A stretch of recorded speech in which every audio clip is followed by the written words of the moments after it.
जय जगन्नाथ। आज मु आपण सहित महाप्रभु श्री जगन्नाथ पाखे लगुवा 56 भोग मध्य आउ गोटे रेसिपी शेयर करी गुड़ रसगोला।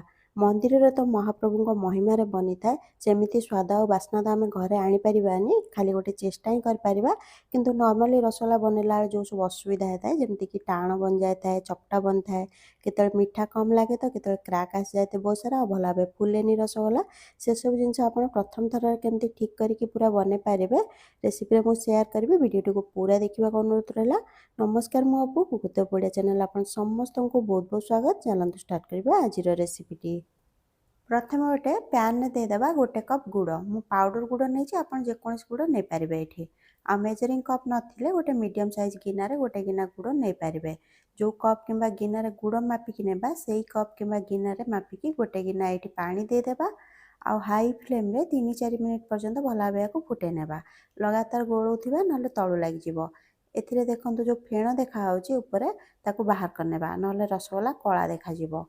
चामच रे टिके सीरा नहीं कि ठंडा करके चेक कले हाथ को पूरा मोटा महू परी चिपचिपा लगुथुबो। एतिकी गाढ़ा सीरा बनैबा आउ कुक करबानी ठंडा हवा पर आउरी गाढ़ा होइजिवो। पाउडर गुड़ में किसी मैला न था जदि अलग गुड़ नहीं थरटे छांकी नेबे आ भल भाव ठंडा करके फ्रिज रे रखदेबा पर व्यवहार करवा। यह पर गोटे हांडी रे अल्प टिके पानी देकी 1.5 लिटर क्षीर देबा टिके पानी देकी क्षीर देले क्षीर तले लागेबनी बेसी जेमिति मु सबले कहि थाए।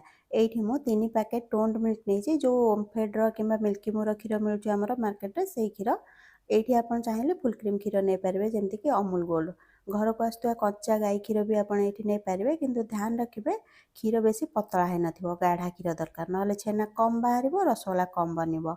लगातार गोलेकी क्षीर को थरे फुटे नेबा आ फ्लेम को लो करनेबा गैस बंद न करिकी लो फ्लेम रे रखी एथिरे लेंबू रस देबा। एठी मु 4 बड़ चामच लेंबू रस दोची खाइबा चामच जोटा थाए घरे सेइथिरे मापिकी आ छांकी देवा लेंबू रस को एका बेले देबानी अल्प अल्प देबा टिके टिके गोलेबा किछि सेकेंड रहिबा तापर दरकार हेले देबा।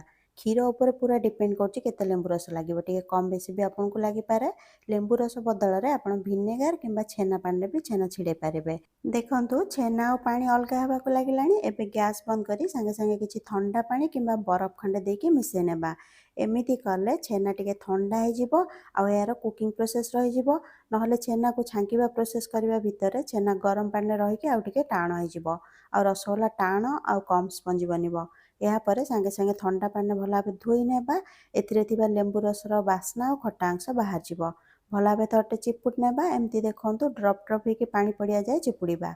या पर आपण एमती जाली रे रखी किछि अल्प भारी जिंस रखि पारिबे या ऊपर किछि समय पई नहले गोटे मोटा टावल भितर छेना को रखी या ऊपर गोटे केजी रो किछि ओजन जिंस रखि देबा 10 मिनिट पई छाड़ देबा।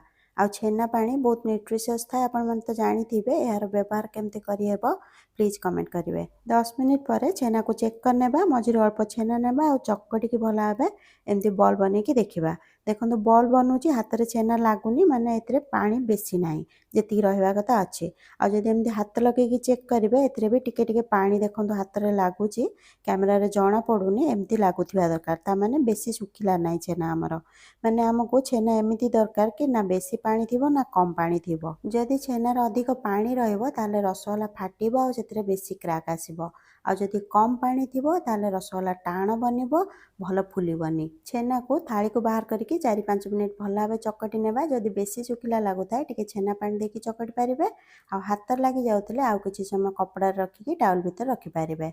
हाथ को चिकन लागिले जानिबा आ चकटिबा दरकार नाही। एबे एथिरे गोटे छोट चामच दे देबा अटा जो अटार आम रोटी बनई था से अटा टिके ऊपर को भरिक मु अटा नहीं बेसी अटा देवेनि भल लगे भल फुलबनी।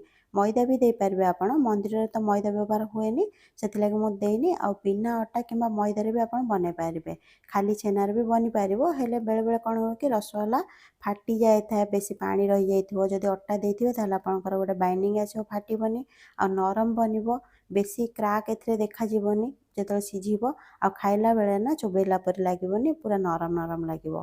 अटा देवा पर भल भाव 2 मिनिट मिसे नेबा बेसी चकटिबानी। या पर गुड़ा बनवाई प्रथम अल्प छेना नहीं कि आउ टिके हाथ में चकटी नेबा प्रथमे टाइट करके गुड़ा बनवा आरंभ करवा और धीरे धीरे हाथ को लूज करवा। एमती कले रसगोलार बिल्कुल भी क्राक रही क्राक रही कौन हम कि रसगोला पानी रे देला पर फाटी जाए था।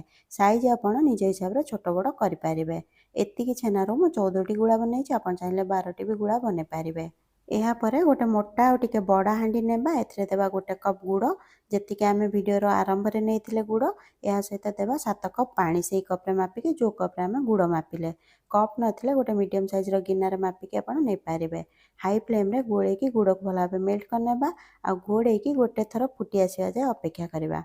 घोड़ने जदि कणा थाए ताले बंद कर देबा।